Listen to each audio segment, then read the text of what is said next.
that at the end of this, at the very end of this, I have a magical story involving Hagrid, and you don't want to miss that. This is the perfect thing to listen to while you're doing something, like just like it's a podcast, because this month it is long. This is a long one.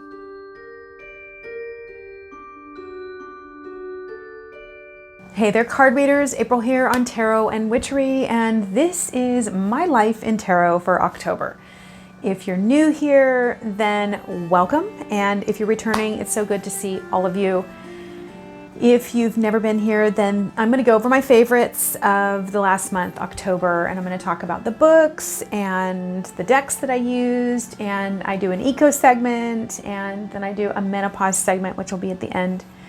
I'm going to put a couple links in, but forewarning all of you that I'm kind of in a space where I'm feeling like I'm going to really be simplifying in some ways, and some of that is going to come down to editing just a little bit less on my videos. So there will be timestamps down below, as well in the description box as a link for you to sign up for my newsletter. I know that sounds like really like, oh God, another newsletter. I don't send it out a lot, but what I do send are the spreads that I put up on here, and hopefully some inspired things, because I don't send it very often. Okay, this month was a lot of fun. I traveled this month a lot. So if you're new here, let me just say that what I'm going to do is I'm going to give you kind of what I feel like if I had shuffled and done a reading on my life, these are the cards that it would be. So again, I didn't shuffle and actually do that. I'm just translating my life into tarot, and so kind of wrote some notes here. Yeah, so I would say this month was the Eight of Pentacles overshadowed by the Devil. And yeah, those two combined sort of opened up this feeling of lamentation, which is like the Three of Swords. And that, in effect, sort of like, yeah, so I'm sorry, reading my notes here. That sort of opened up a spaciousness, because like once there's this sort of feeling of death, like, oh, something's dying, and you're lamenting it, at least for me, it creates like a spaciousness. Now there's this space now that something is gone, and for me it created this sense of the Two of Wands. And I felt like the entire month was a month where all the queens of the tarot were kind of whispering in my ear. All of them with their unique personalities. And of course, I will touch on that as I talk to you about my month. So I started off the month by going to the Northwest Tarot Symposium. And that was so much fun. I could not, number one, afford to go more than Friday for a couple reasons. It was financially impossible because I was going to Spain, but also because I was going to Spain, I didn't want to risk too much germ exposure and like get sick before my trip. So I just went Friday and got to see all the keynote speakers. And I went Thursday night, where Dawn Michelle over at Boho Tarot and Lisa Pepez, which I think is just Lisa Pepez. Is that her channel name, you guys? Oh my gosh, it's terrible. Yes, that is her channel name. Had hosted this pre-get-together. And so at the pre-get-together, it was super fun. We went in, they had like a trading table, and oh shoot, do I have it here? Oh my gosh, hold on, I'll grab it. Okay, I'm back. So they had this trading table, and I had really, you may or may not know that I'm on a no-buy for October. I had decided I would just buy a deck in Spain or two. Next 2 weeks from now, I have a video coming out about how I did on my no-buy month. I didn't do bad. I didn't do badly, but you'll have to check that out in a couple weeks. So, yeah, so I was like, I'm not going to go up to this trading table and be like, ooh, this is cute, this is fun, I'm just going to get it. Why not? I didn't want to do that. But halfway through the evening, this came up, which is the Moon Oracle. And Amy had talked about this. This is so bad. I always forget the name of her channel. I think it's not Rose Honey Ritual. It's so terrible. This is horrible. I do this all the time. I know your names, but I don't know the names of your channel. So I'm so sorry about this. But she had had this on her channel and I really wanted it. On top of it, Amy has moved to Portland. So I now have a fellow tarot buddy right there, and I got to meet her and hug her. And we got a picture together, as you can see here. And then I got to meet Lisa and Peggy as well. And you guys, I happen to wear my boots to this, and so I look tall here in this picture, but I'm probably the same height as Lisa and Peggy. And it's kind of funny, I just wore these shoes and didn't think anything of it. And then I was crouching with everybody that I went to take a photo with. It was kind of a bummer. I have to say, Peggy is so sweet, you guys. I mean, she's kind of sweet on her channel. She comes across really sassy, but in person, she was so wonderful to meet. I had such a good time and chatted with her about sewing, and it was just a lot of fun. I came around to this group and there were 3 women sitting there. And I said, so where did everybody fly in from? And one of the women sitting there said, I flew from, you guys, I think she said Wisconsin or Massachusetts. As soon as she said East Coast and I looked at her face, I knew who it was. And I was like, oh my God, that's Barbara Moore. That's Barbara Moore right there. And you guys, I was like, oh, and I moved on to the next couple people and I was kind of chatting, and I went online because her hair was straighter than it normally is on like her book covers and stuff. And I was like, that really is Barbara Moore. Oh my God, it's Barbara Moore. And I was having this thing where I'm such a fan of Barbara Moore. I was having this thing where she was talking and I was like, you're just staring, your mouth is open, close your mouth. You're just, I was totally Twitter-pated. Barbara was such a hoot. Here's our picture. We got a picture with Dawn Michelle and with her as well. And it was so neat to be with this person who I admire and is this incredible artist and writer and creator, and for her to be just so accessible. Such a neat, wonderful, fun person. So at the Northwest Tarot Symposium, I was so inspired. That was that 8 of Pentacles. Just that here are people in their personal genius. There were so many of them. There were people down in the vending area, vending their books that they had put out and their decks, and listening to these people, these keynote speakers. Benabel Wen was there. Matt Arn was there, and I got my picture with him as well and spent a little time chatting with him. But so for me, starting this month off with like, wow, these people are amazing and they've really honed their craft. That 8 of Pentacles, they've really honed their craft and who they are. And it really made me think about personal excellence. And I think that was actually an astrological overshadowing for us this month anyway, was looking at personal excellence, looking at our own personal excellence, and having this sense of what do I want to do? Who do I want to be? How do I want to carve out myself in this world? Oh my God, it's so hot. I got to turn this off. Okay, I'm back. Wow, that heater's got to stop. You can probably hear it. So yeah, how many of you felt yourself kind of looking at like, what do I really want to do? What do I want to commit myself to? And this question has been creeping up on me for quite some time as I don't know, a couple months ago, it really started pushing into my consciousness. It kind of always is on my mind. I'm just one of these people that's constantly trying to be my best self and reevaluating. If you're a card reader, you probably do the same thing. So how many of you kind of felt that feeling during this time, like that desire to understand your own personal excellence and to see what it is that you want to go into, but also to streamline? There was a sense of wanting to streamline and wanting to peel away from things that are not in alignment with my highest self, not in alignment with that personal excellence, that 8 of Pentacles. Oh, so before I stop this was a magical month, you guys. And I want to put this in here that at the very end of this, I have a magical story involving Hagrid, and you don't want to miss that. So even if you skip to the end, you definitely want to hear that story for sure.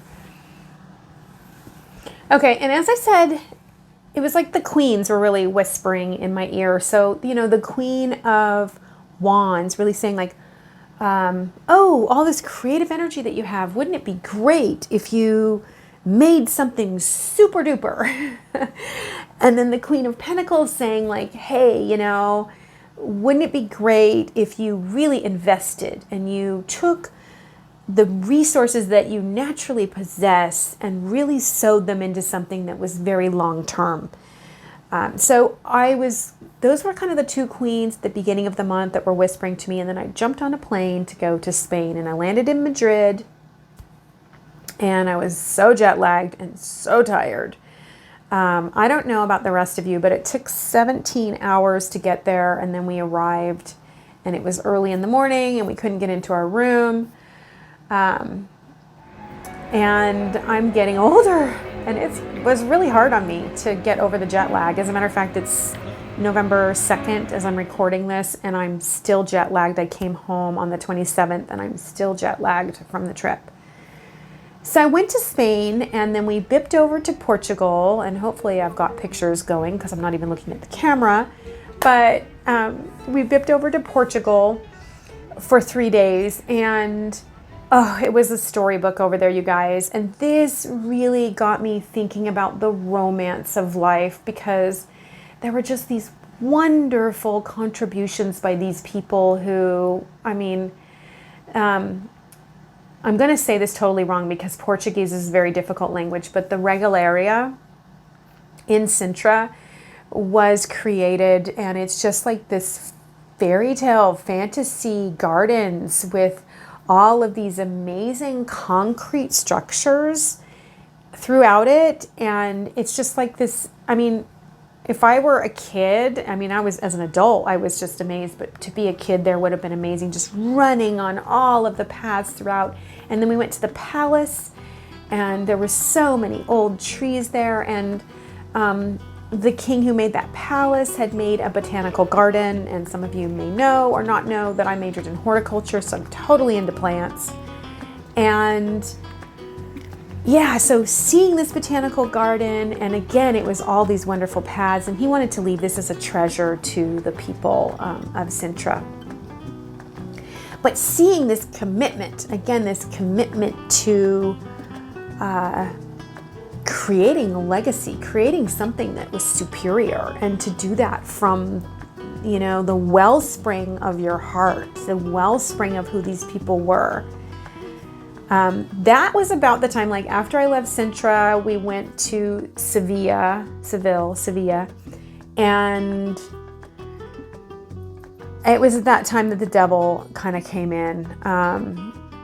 I spent a lot of nights awake, just not able to sleep, and I had a lot of time to think, which was great, but that devil card kind of came in. So I had like this sense of like, here's your 8 of Pentacles self, April. This is like what your own personal excellence feels like.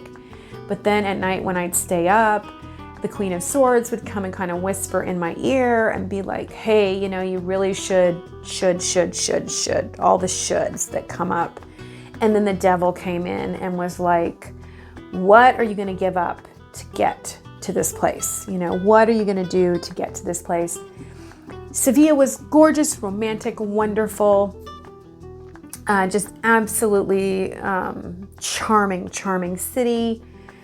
We had a great time there running around. There were just so many beautiful things. And we went to the Alcazar there, and it was lovely. There were just, this is where, again, the perfection of, and the search for the sacred, you know, in many ways, this is where, when that devil kind of overshadows that 8 of Pentacles, for me, it really created that sense of lamentation of realizing where I haven't sacrificed in my life.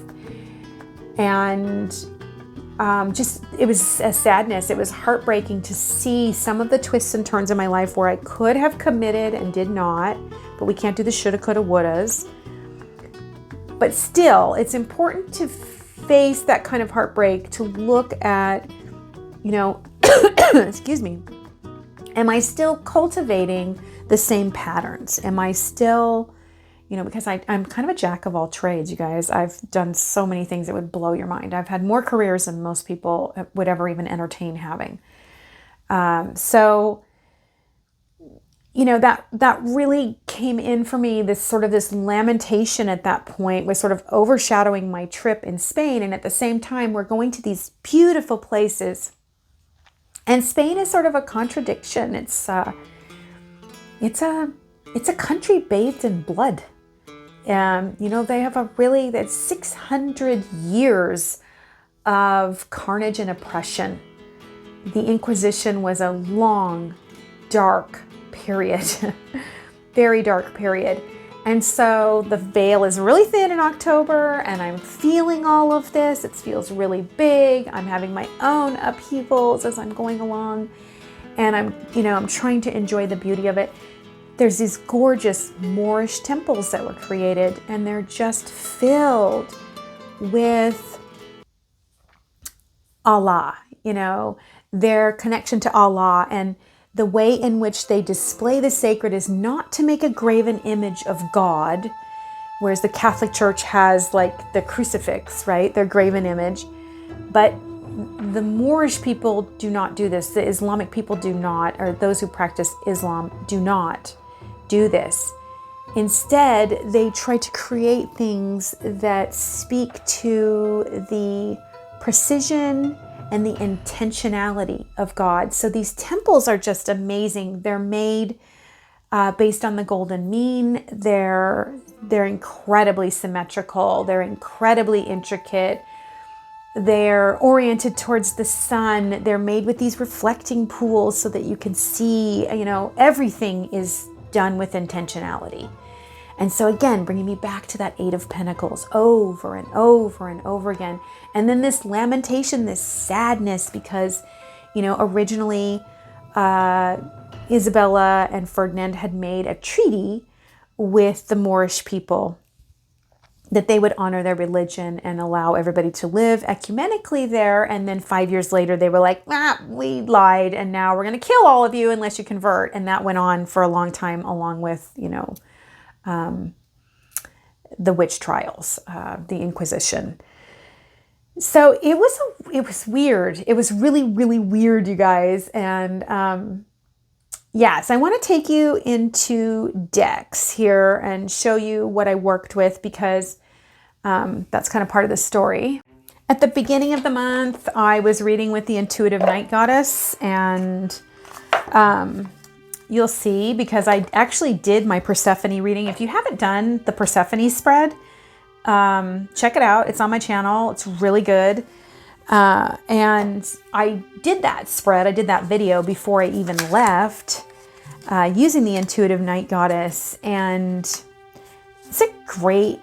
this is a great deck for going into the dark part of the year. And I actually am going to revisit the Persephone spread that I drew before I left, and I'm going to draw a current one to kind of contrast, because I feel like that Persephone spread was really about my trip, kind of descending into myself for my trip, and now I really want to do one for the dark part of the year. But I love the Intuitive Night Goddess. How many of you have this deck? I love this deck. I'm not super familiar with it, so it was fun to kind of pull it out and to work with it during the first part of the month before I took off. But I also worked with this right here, the Wild Woman Oracle. And I'm going to do a before you buy on this one, because, man, it's really cool. Here's the backs, and it's this weird copper, I don't know if you can see it, but it's actually copper. The whole thing is copper with black over it. I love it. When you look at it on Amazon or whatever, you can't see how cool this is. It's really, really neat. It's really, really detailed, and I've loved the cards. Every card I've drawn, and I haven't done a ton of pulls from this, I'm still working with it. It was just spot on, and I really like the illustration style, It's a wonderful oracle. I've not done more than one card at a time, but I feel like this is great, and it's got some amazing pairings. So I'm looking forward to doing a before you buy on it. I am going to do some before you buys. How do you guys feel about me doing some before you buys where I only do one deck? Do you like the 2 decks, or do you think I should, or I could do some single decks? My primary deck that I took with me, and you can see this is so chewed up from going in my purse. This was in my purse the whole time. I love this right here, you guys. This is so cool. The little eye that you see when you pull it. See that? Isn't that cool? Wink, wink. Was the Tarot de Carlotides. Oh my gosh, this is such a great deck. And I pulled out some cards to show you. Here are the backs. So pretty. Just really, really love this deck. It was perfect for this trip because it is kind of from that area of Spain. It's got the Spanish on top and English on the bottom. I wanted to just show you some of these really cool ones. So here is the 9 of Cups, and I love this cat on top of the cabinet, like it like holding all of the goodness, and then there's a cat there on top of it, like just to top it off. Really unique cards. These are some of the cards that I drew while I was on my trip, and I drew cards every day, and I especially drew cards when I was on the train. I also sent postcards to people from Spain. Some of you will be receiving them who are tarot tubers, and drew cards for them as well.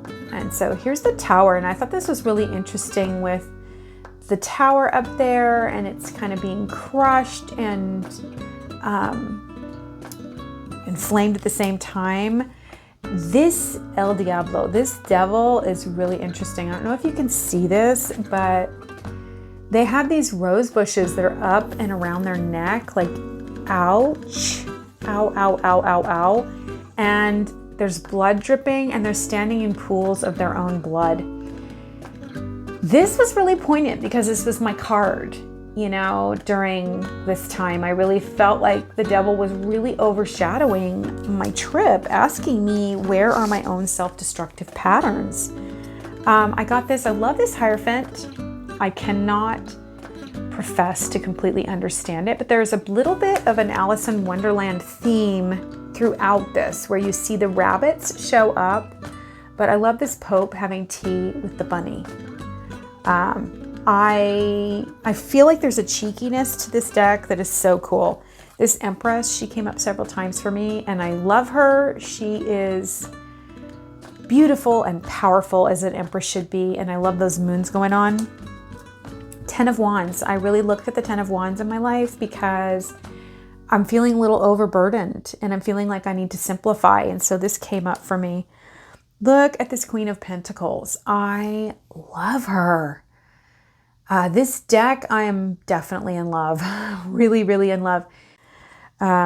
This Queen of Wands, look at how effulgent she is. Like, that's crazy. It's just crazy effulgent going on there.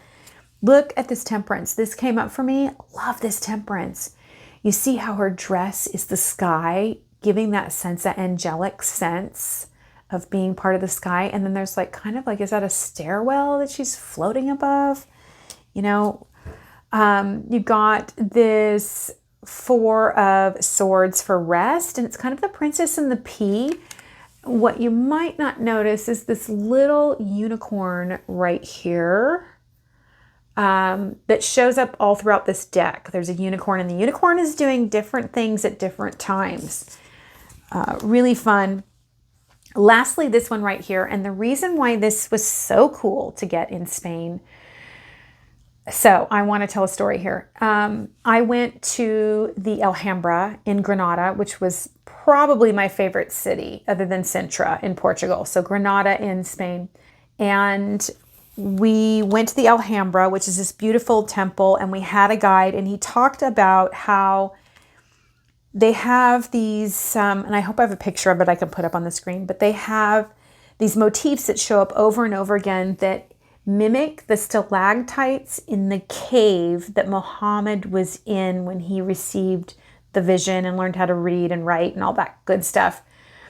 And then I woke up the next day, and maybe that evening, I went out to dinner and I drew this card, and look at this. So here's the Moorish influence in this deck, which made it really cool. Like, it brought it all together for me and really was this beautiful synchronistic sort of thing. So the other thing that was really interesting was the books that I read this month. It's my book section here. I traveled with this book right here on the Morrigan. Yeah, definitely an unlikely bedfellow to take on a joyous trip, a vacation. I'm not gonna lie, the Morrigan has been a goddess that has kind of been winking at me, peeking out at me for quite some time. And so I found this book at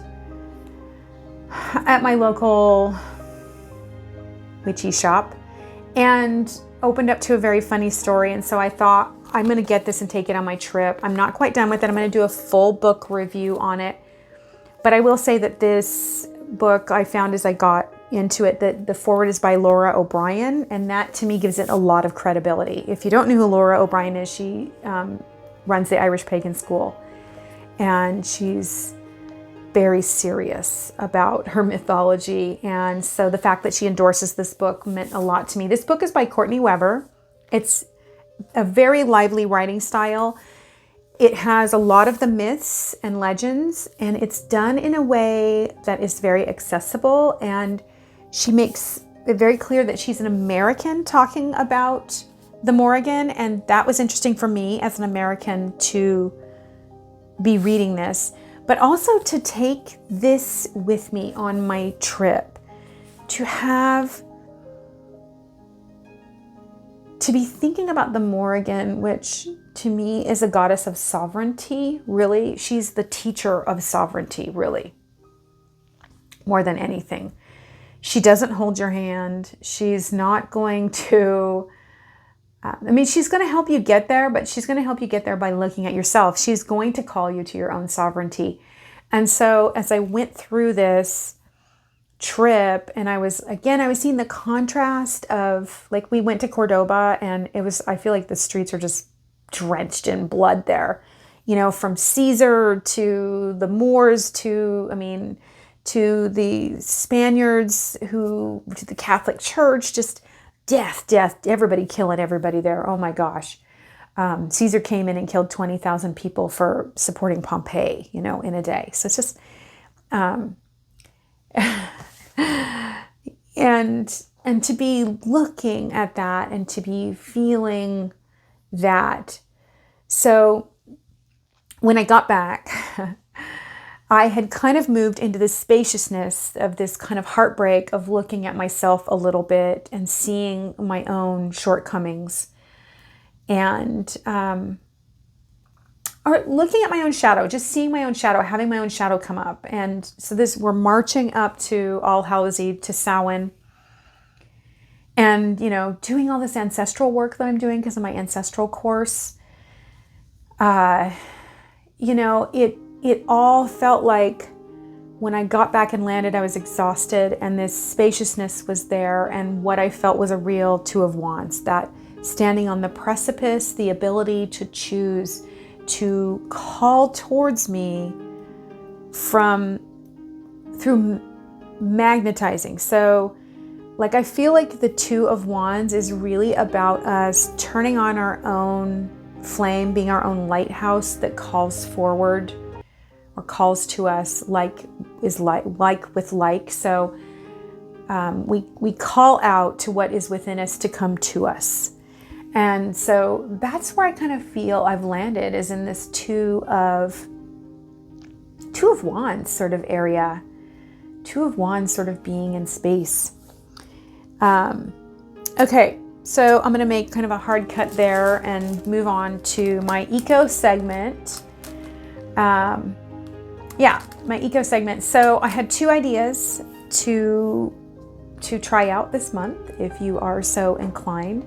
And the first one is this one right here, is to use those envelopes that you get in the mail to reuse them. So I made my list on this envelope, and I think this is a great way to just double use these things and to make an impact on garbage, right? And and then see what you can eliminate that's packaged in your life for November and December. I think the best way to do this is through food. How much packaged food are you buying? There's so much garbage that comes off of packaged food. So that's one of the ways that you can eliminate packaging. Be aware of buying products that are packaged in eco-friendly ways. Like I buy eco-friendly sponges and they come in recyclable cardboard. My laundry detergent comes to me in recyclable cardboard. So it's not I don't have any big thing of plastic, but food especially, like when you go to the produce department, like I'm so tired of seeing that, I can save 30 cents or 40 cents if I buy the plastic bag of whatever, apples, whatever.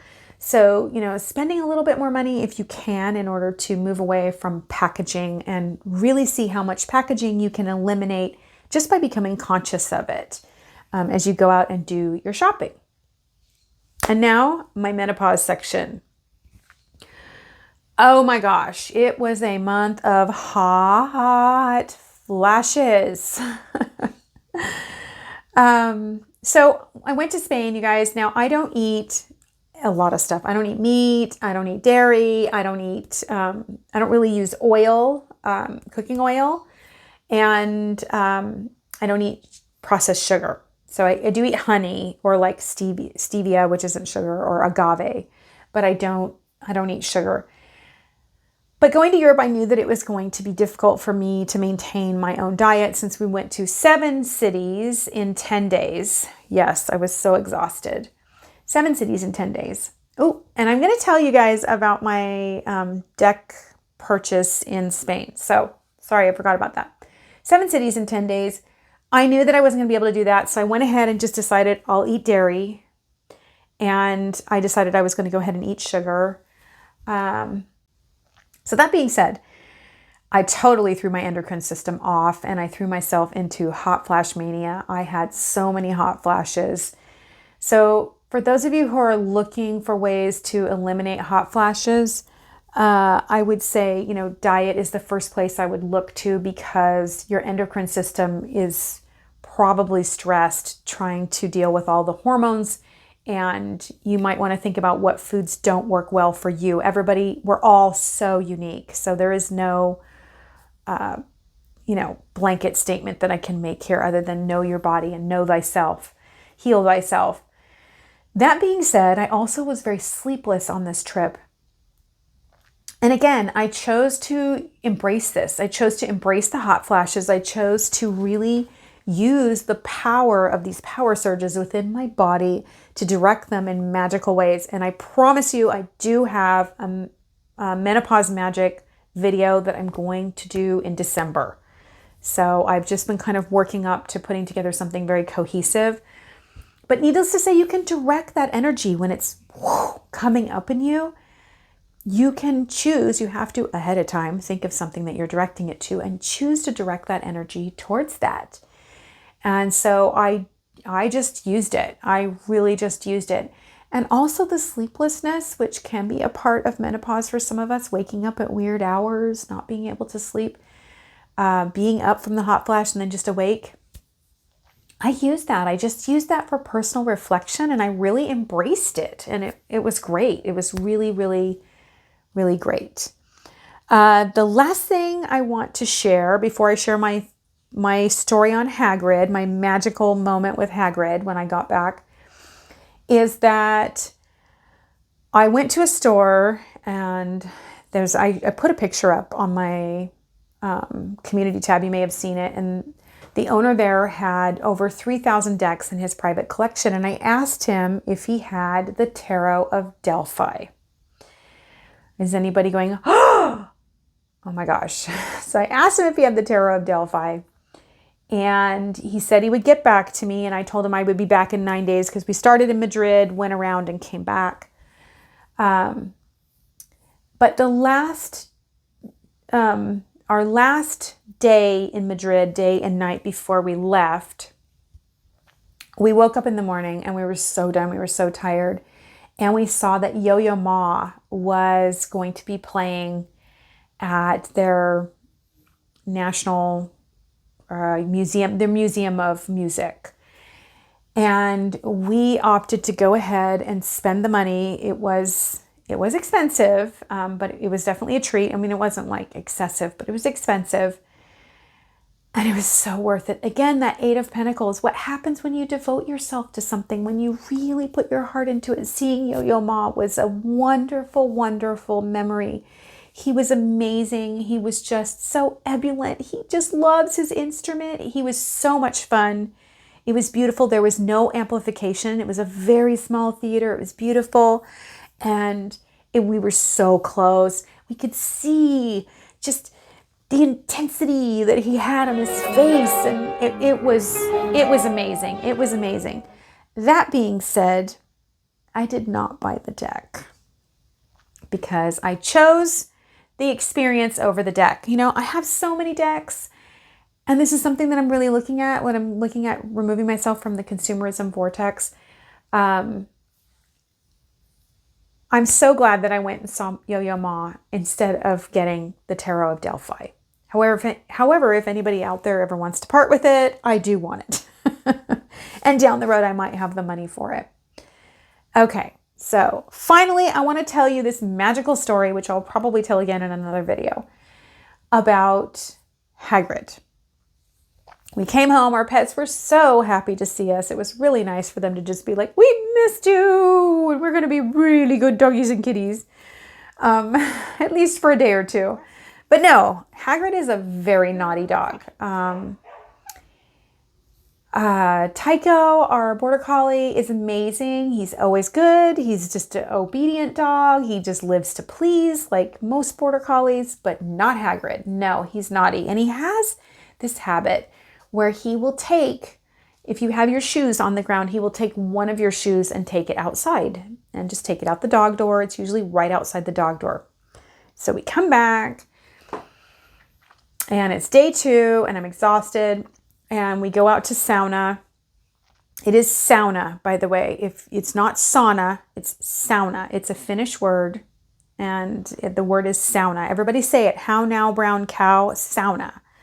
So we went out to sauna, and I went to go into the room, and I was so tired. I had my glasses on, and I went, oh, and I just leaned out the door, and I tossed them onto the bench. And while I was inside, either my cat got up and knocked them off onto the ground, or they fell. I did not see. They fell into a little rug outside there. And Hagrid picked those glasses up and ran into the yard with them. Now, I don't know if you can see this, but I'm blind, man. I cannot see without my glasses. I can't drive. I can't even find stuff. I roll over in the morning and put these on. So I was like, oh my gosh. Luckily, I had a very old pair laying around. I put them on and went out to look, and it was twilight. So that time when everything melts together, and my blue-gray glasses just could not be found. My husband got up the next morning. He was going off to go deer hunting, and he looked, could not find them. And I said, I'm going to find those today. I'm going to use my pendulum. I'm going to use my pendulum, and I'm going to find those glasses. So we have hazelnuts and a pine tree. So you can't walk on that ground. Like without shoes on, it is not good. And I needed to ask the earth where my glasses were. So I went out and I kept having to kneel down and put my hand on the ground and ask her, you know, am I close? Is it this way? Is it that way? And I kept getting these weird things where the pendulum would just go still. And I was getting so frustrated after like 5 minutes. And so I walked kind of across and I said, I need a sign. Is it in this area? It was a good affirmative yes. And then I was so frustrated because I was like, that was a stupid question. Is it in this area? You know, like that could be huge. And I said, am I going the right way? And right then, a blue jay started making that horrible noise that they make. And I was like, oh, it's calling me that way. So I started walking. I took a couple steps and then I asked, you know, is it closer towards the bird? No. Is it this way? Yes. And I turned and looked down and there they were. So pendulums are so great for finding lost objects. If you don't have one, anybody can use a pendulum and they're super fun. I actually have some pendulum work that I do in my ancestral divination course for working with your ancestors that I talk about in there. But that is my funky fun story that I'm ending on. You know, I hope there'll be some comments down below and that you enjoyed this. Super long, because it's probably going to be just about that 41 minutes, the longest one I've ever done. Blah, blah, blah. Until we meet again, may you